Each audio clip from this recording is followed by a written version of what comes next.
오늘의 말씀은 마태복음 27장 11절부터 26절까지 말씀입니다. 예수께서 총독 앞에 섰음에 총독이 물어 이르되 내가 유대인의 왕이냐? 예수께서 대답하시되 내 말이 옳도다 하시고 대제사장들과 장로들에게 고발을 당하되 아무 대답도 아니하시는지라. 이에 빌라도가 이르되 그들이 너를 쳐서 얼마나 많은 것으로 증언하는지 듣지 못하느냐 하되 한마디도 대답하지 아니하시니 총독이 크게 놀라워하더라. 명절이 되면 총독이 무리의 청원대로 죄수 한 사람을 놓아주는 전례가 있더니 그때에 바라바라 하는 유명한 죄수가 있는데 그들이 모였을 때에 빌라도가 물어 이르되 너희는 내가 누구를 너희에게 놓아주기를 원하느냐? 바라바냐? 그리스도라 하는 예수냐? 하니 이는 그가 그들의 시기로 예수를 넘겨준 줄 알미더라. 총독이 재판석에 앉았을 때에 그의 아내가 사람을 보내어 이르되 저 옳은 사람에게 아무 상관도 하지 마옵소서. 오늘 꿈에 내가 그 사람으로 인하여 애를 많이 태웠나이다 하더라. 대제사장들과 장로들이 무리를 권하여 바라바를 달라 하게 하고 예수를 죽이자 하게 하였더니 총독이 대답하여 이르되 둘 중에 누구를 너희에게 놓아주기를 원하느냐? 이르되 바라바로소이다. 빌라도가 이르되 그러면 그리스도라 하는 예수를 내가 어떻게 하랴? 그들이 다 이르되 십자가에 못 박혀야 하겠나이다. 빌라도가 이르되 어찌미냐? 무슨 악한 일을 하였느냐? 그들이 더욱 소리질러 이르되 십자가에 못 박혀야 하겠나이다 하는지라. 빌라도가 아무 성과도 없이 도리어 밀란이 나려는 것을 보고 물을 가져다가 무리 앞에서 손을 씻으며 이르되 이 사람의 피에 대하여 나는 무죄하니 너희가 당하라. 백성이 다 대답하여 이르되 그 피를 우리와 우리 자손에게 돌릴지어다 하거늘. 이에 바라바는 그들에게 놓아주고 예수는 채찍질하고 십자가에 못 박히게 넘겨주니라. 네, 예수님께서 이제 이 유대의 악한 종교 지도자들에게 또 고발을 당하고 그들에게 사로잡혀서 로마 총독 본디오 빌라도 앞으로 끌려가셨습니다. 그때 총독 빌라도는 예수님을 향해서 이렇게 물었죠. 내가 유대인의 왕이냐?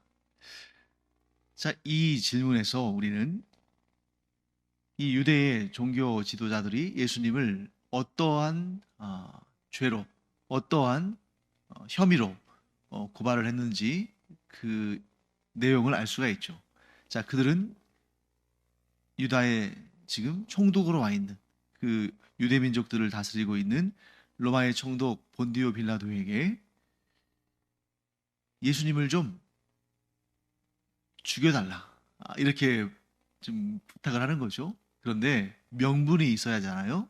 그래서 총독 빌라도를 압박할 수 있는 유일한 죄목, 로마 황제에 대한 반란죄를 가지고 그것으로 엮어서 예수님을 제거하려고 그렇게 계획을 짠 것입니다.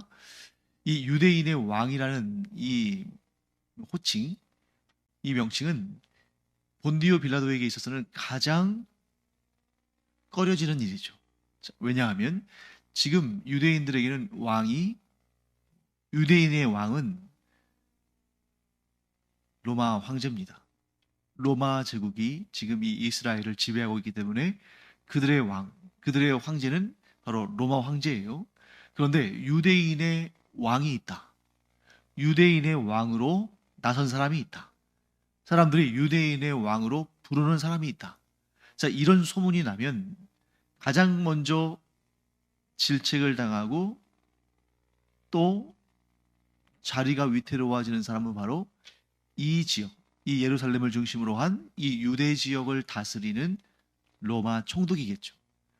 여간 신경 쓰이는 일이 아닐 수 없습니다.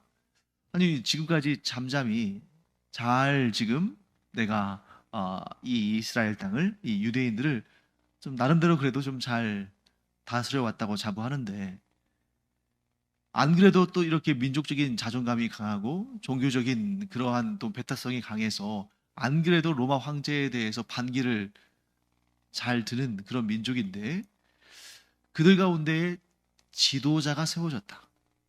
유대인들의 왕으로 나선 이가 있다.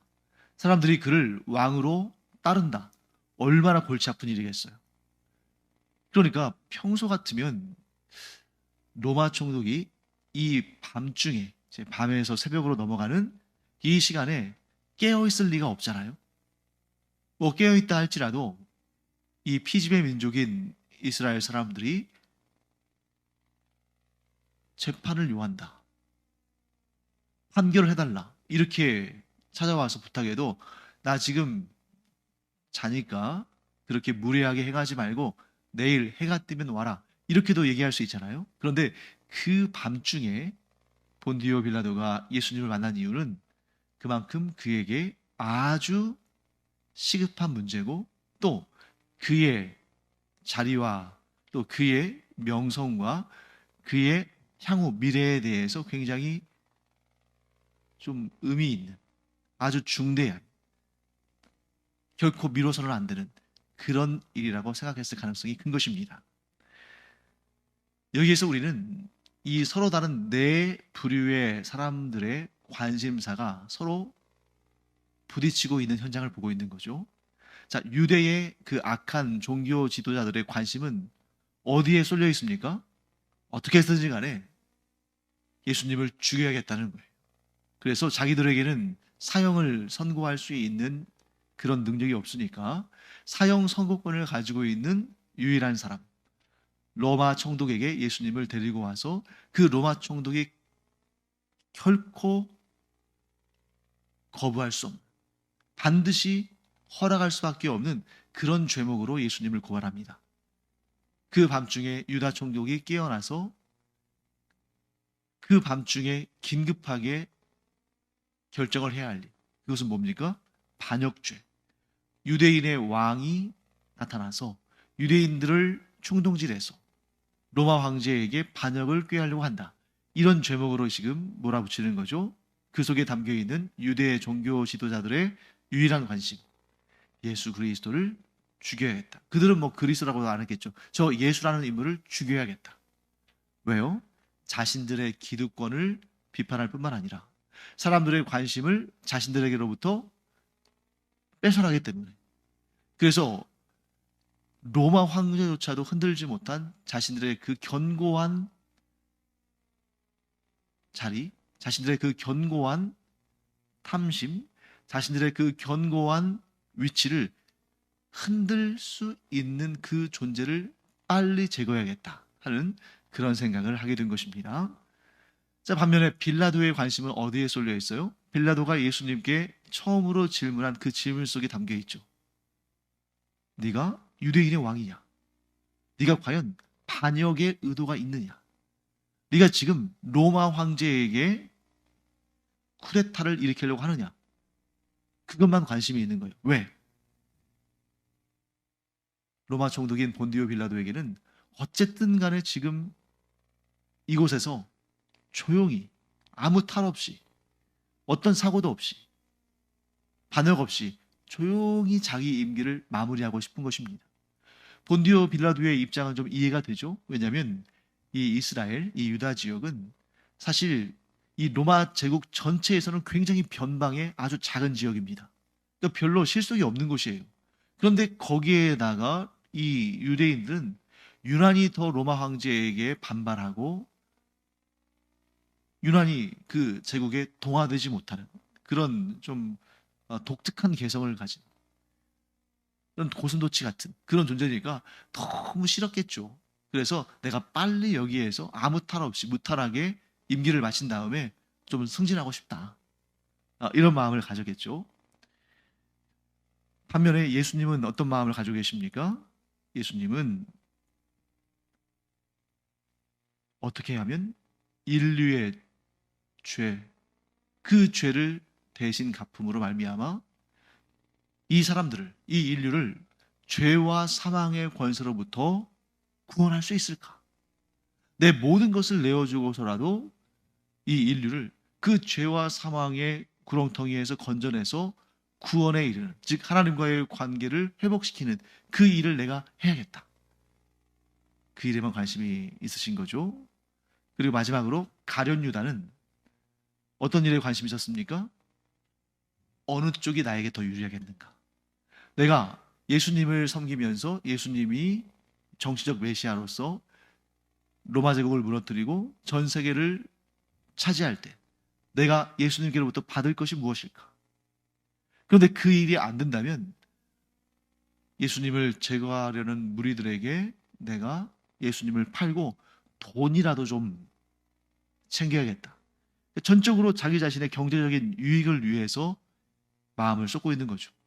자, 이 네 부류의 사람들 혹은 사람 존재, 본디오 빌라도, 유대의 악한 종교 지도자들, 예수 그리스도, 그리고 가룟 유다.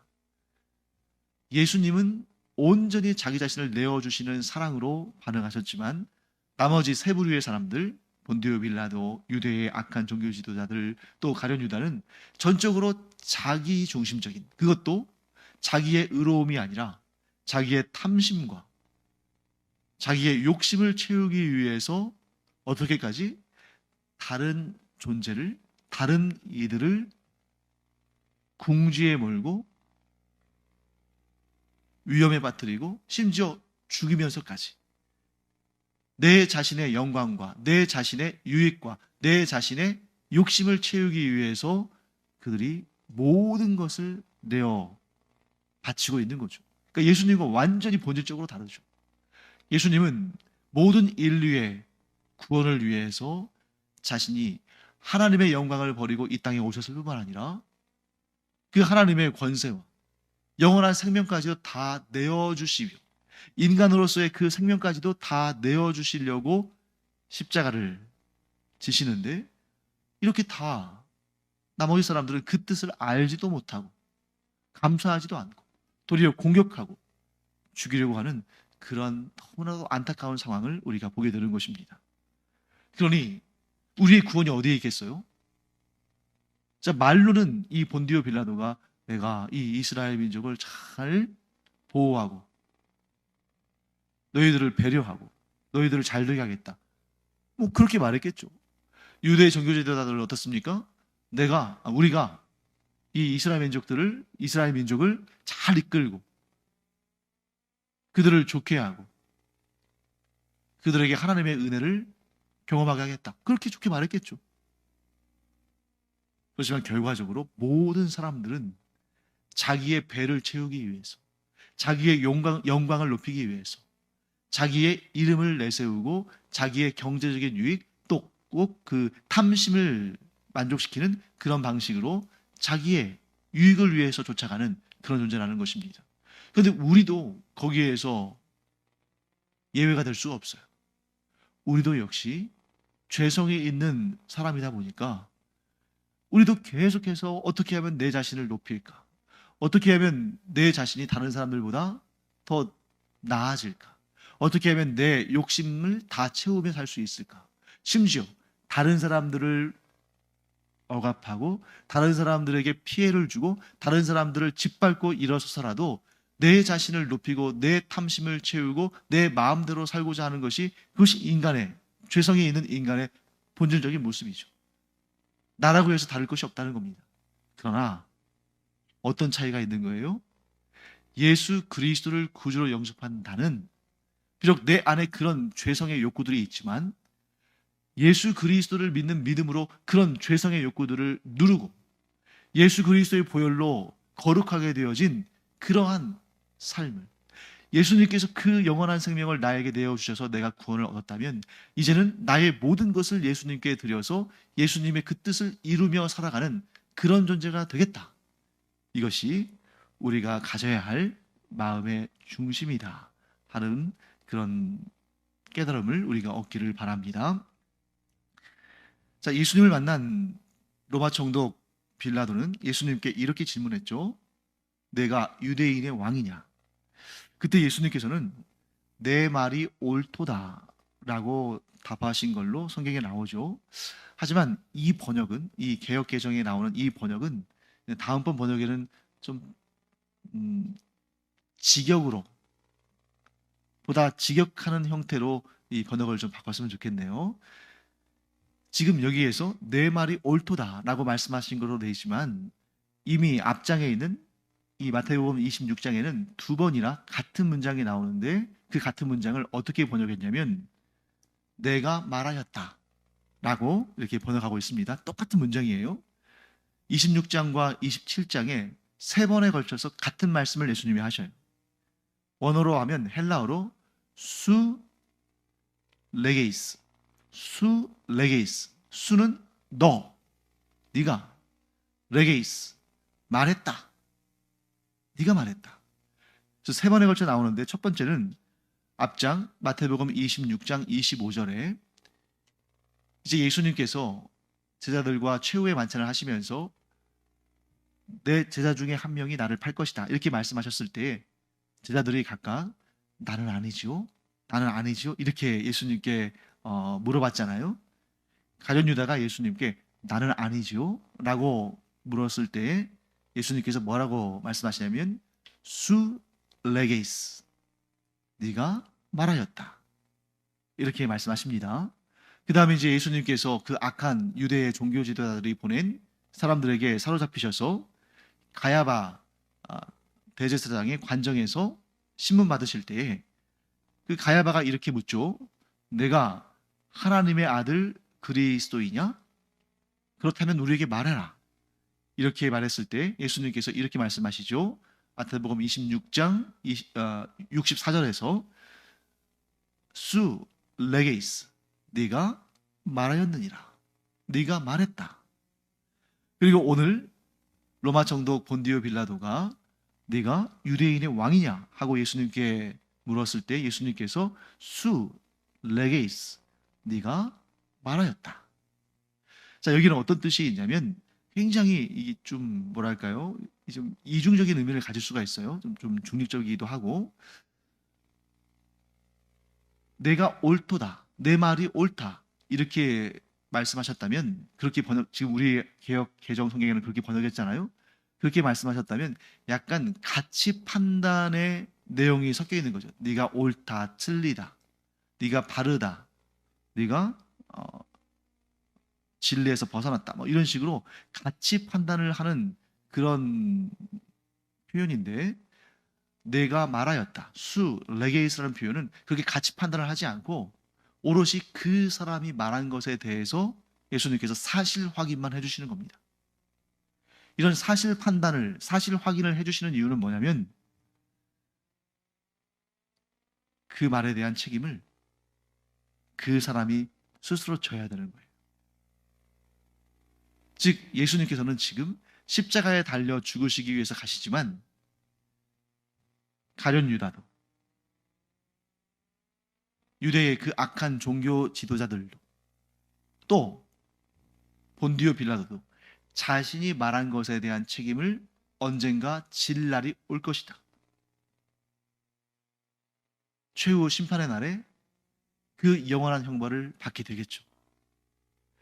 가룟 유다도 자신이 예수님을 팔 생각이 있었으면서 자신이 아니지요 하고 예수님을 속이려 들었습니다. 유대의 악한 종교 지도자들도 예수님께서 하나님의 아들이심을 보여주신 그 수많은 증거들을 보고 그 복음의 메시지를 들었음에도 불구하고 믿음으로 반응하지 않고 네가 하나님의 아들이거든 그 증거를 보이라. 자, 어디서 많이 들은 말이죠? 마귀가 예수님을 시험할 때 한 말입니다. 마귀와 같은 마음으로 예수님을 희롱하고 예수님을 인정하지 않는 그런 모습을 보였죠. 그 다음에 본디오 빌라도는 그 역시 예수님께 내가 유대인의 왕이냐 하고 물었습니다. 그런데 예수님을 신문하는 과정 가운데 본디오 빌라도는 예수님께 그 어떠한 로마 황제를 향한 역모의 마음이 없다는 걸 알았어요. 그걸 알았습니다. 만약 본디오 빌라도가 예수님께 역모의 의도가 있다고 확인했거나 정말 몰랐다면 그의 판결이 그렇게 엄중하게 여겨지지 않았을 겁니다. 그런데 분명히 본디오 빌라도는 예수님께서 무죄하심을 알았어요.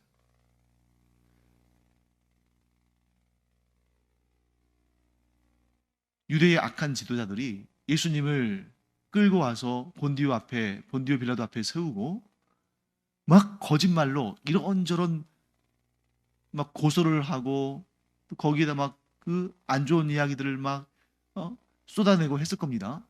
아마도 본디오 빌라도 그 총독이 듣기에도 영 말도 안 되는 그러한 거짓 증언들이 나왔을 거예요. 그런데 예수님께서 거기에 대해서 한 말씀도 하지 않으십니다. 자, 우리가 만일 총독이거나 재판관이면 그런 느낌을 갖게 될 거예요. 어떤 사람이 다른 사람을 고소했습니다. 그런데 그 고소한 사람이 하는 말을 들어보면 앞뒤도 안 맞고 정말 또 그럴싸하지도 않고 논리적이지도 않고 정말 허무맹랑한 말들로 모함하는 것 같은데 그게 느껴지는데 그 고발을 당한 사람은 거기에 대해서 아무 말도 하지 않고 반응하지 않으면 당장에 우리가 누구의 말이 더 귀에 옳게 들릴까요? 말도 안 되는 소리로 앞뒤도 안 맞는 소리로 말로 이렇게 고발하고 고소하는 사람보다 의연하게 자신은 그것과는 관계없다는 것을 침묵으로 증언하고 있는 그 사람의 태도에 더 신뢰가 가지 않을까요? 그래서 본디오 빌라도는 예수님께 그 악한 유대 종교자들이 고발하는 그 죄목, 곧 유대인의 왕이라 주장하면서 로마의 황제에게 반역하고자 한다. 그것이 사실이 아니라는 것을 분명히 알았습니다. 거기에다가 그 사실, 곧 본디오 빌라도가 예수님이 무죄하시다는 사실을 도장을 찍는 그런 사건이 있었는데 그것이 뭐였냐면 예수님을 재판하면서 판정을 내리기 전에 본디오 빌라도의 아내가 사람을 보내서 이렇게 말합니다. 19절 말씀이죠. 저 옳은 사람에게 아무 상관도 하지 마옵소서.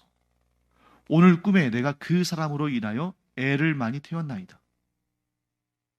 자, 이 본디오 빌라도의 아내가 예수님을 향해서 옳은 사람이라고 분명히 말해줬습니다. 근데 이것은 이 본디오 빌라도의 부인이 예수님을 따랐다. 예수님의 말씀을 따랐다. 이렇게 볼 수도 있겠습니다만 저는 그렇게까지는 해석하지 않고 즉 이 본디오 빌라도의 아내가 예수님을 존경하고 사랑하고 예수님을 메시아로 구원자로 여겼다. 이렇게까지는 보진 않지만 어떤 생각이 드냐면 하나님께서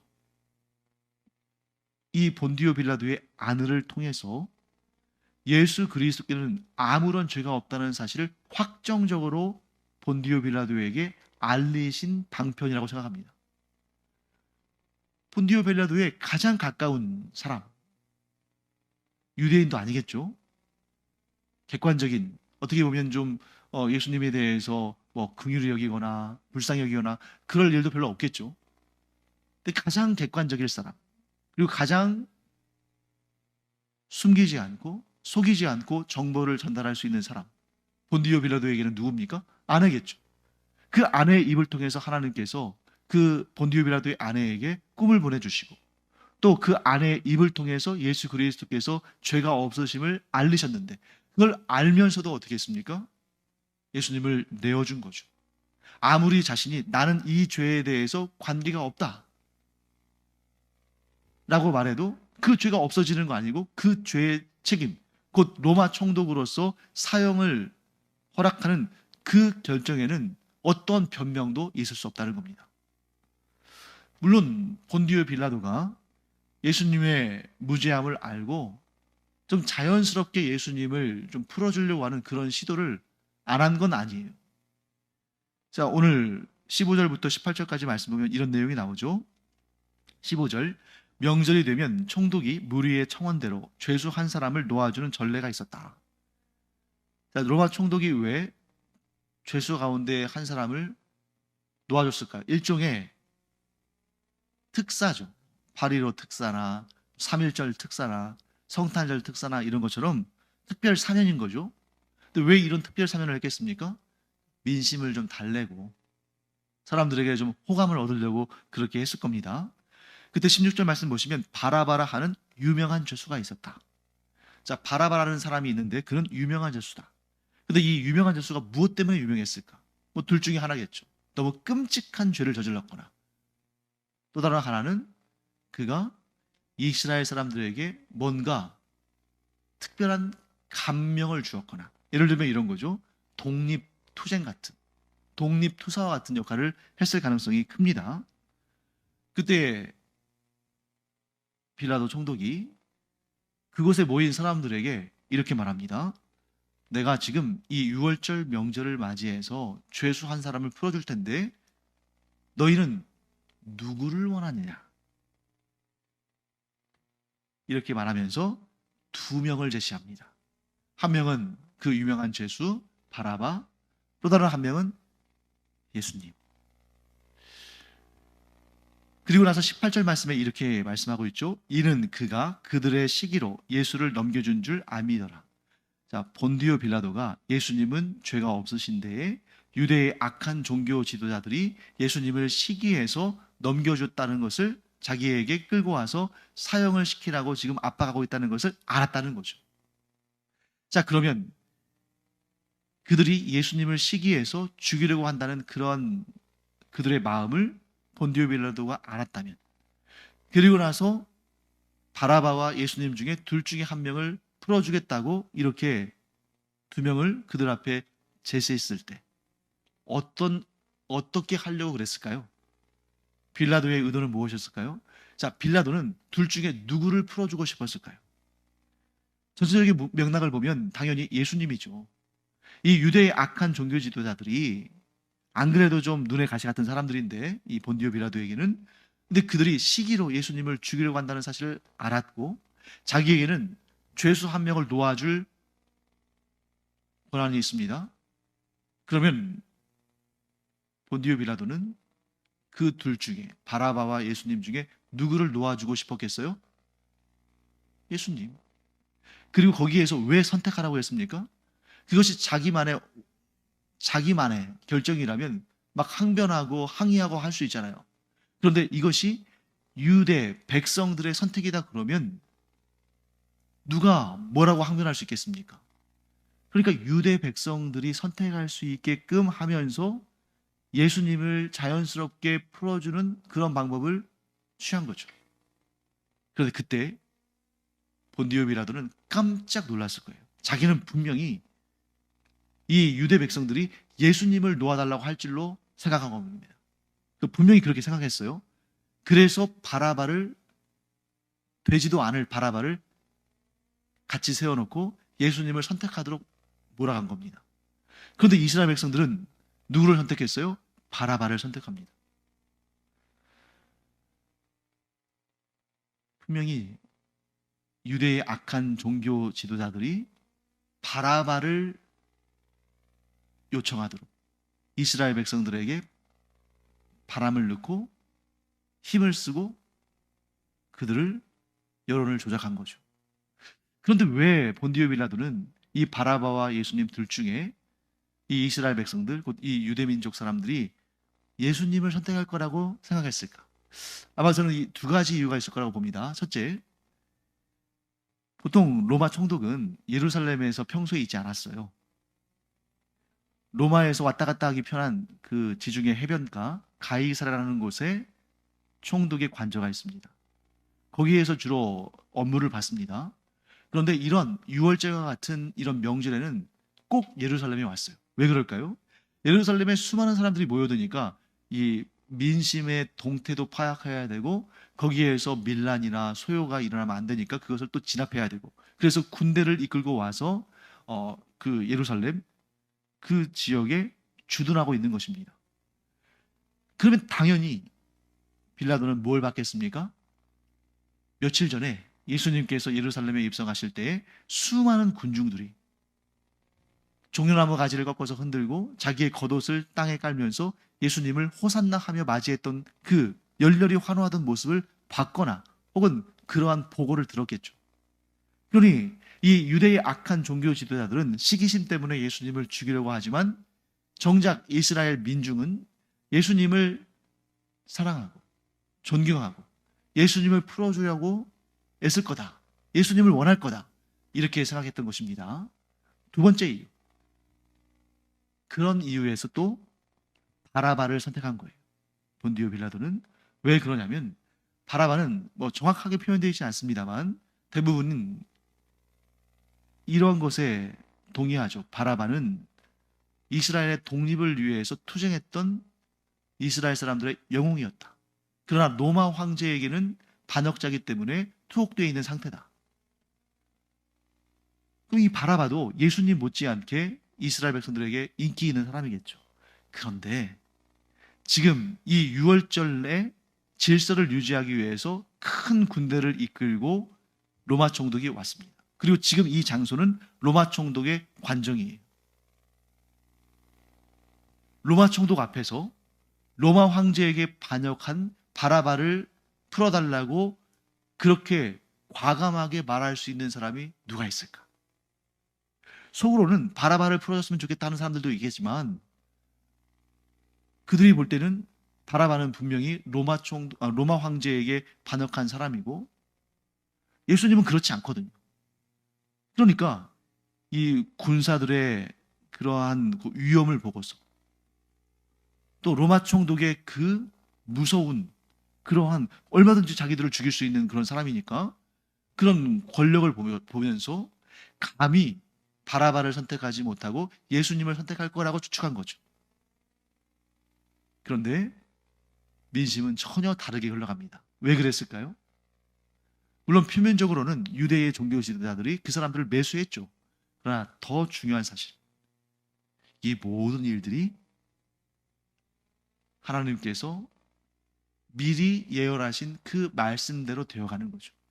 이런 일들이 있어야만 예수 그리스도께서 그 목적대로, 이 땅에 오신 그 목적대로 십자가에 달려 죽으시고 그 죄인들을 구원하시는 놀라운 구원 역사를 이루실 수 있기 때문이죠.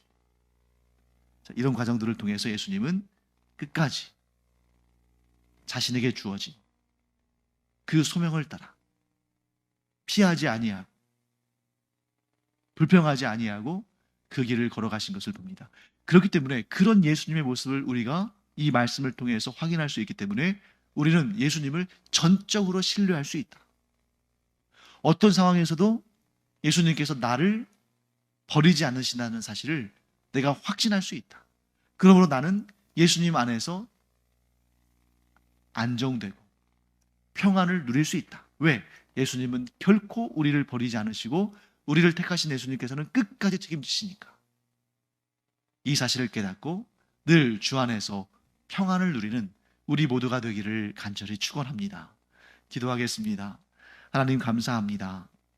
예수님께서는 결코 저희들을 버리지 않으시고 배신하지 않으시고 끝까지 책임지시며 그 구원을 완성하시는 분이신 줄 믿습니다. 이 믿음 가지고 저희들이 이 혼란스러운 세상 가운데서도 요동치 않고 평안한 가운데 오직 주님만 따르며 살게 하여 주시옵소서. 감사드리며 예수님의 이름으로 축복하며 기도합니다. 아멘. 기도하는 시간입니다.